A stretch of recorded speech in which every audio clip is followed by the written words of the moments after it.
कहां से आ रहा है चक्रवात स्न्यार। देश के इन राज्यों में तूफान और भारी बारिश का अलर्ट जारी कर दिया गया है। नमस्कार, मैं हूं आपके साथ आयुषी गुप्ता। भारतीय मौसम विभाग यानी आईएमडी ने दक्षिण भारत के राज्यों के लिए चक्रवात की चेतावनी जारी की है।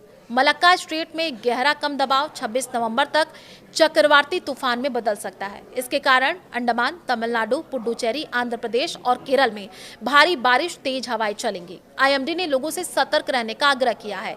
दक्षिण भारत के राज्यों में चक्रवात आने की चेतावनी जारी कर दी गई है। आईएमडी के मुताबिक अभी दो मौसम सिस्टम जो है वो चल रहे हैं।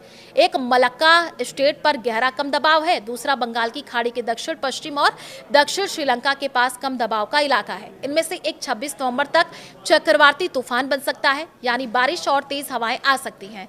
आईएमडी ने लोगों से सावधान रहने को कहा है।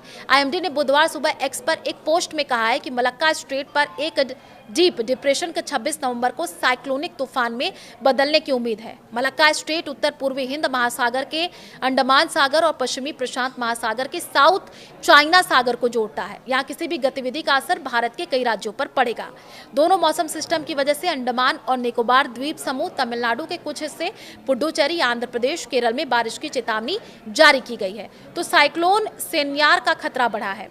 और देखिए, लेटेस्ट अपडेट में आईएमडी ने कहा है कि मलक्का स्ट्रेट के ऊपर बना डिप्रेशन पश्चिम उत्तर पश्चिम की ओर बढ़ता रहेगा। 26 नवंबर को सुबह तक और तेज होकर के साइक्लोनिक तूफान बन जाएगा।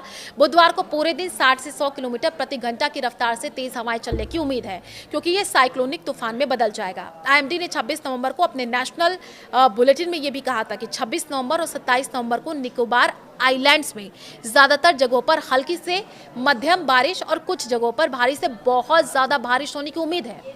28 नवंबर से 29 नवंबर तक बारिश धीरे धीरे कम हो जाएगी।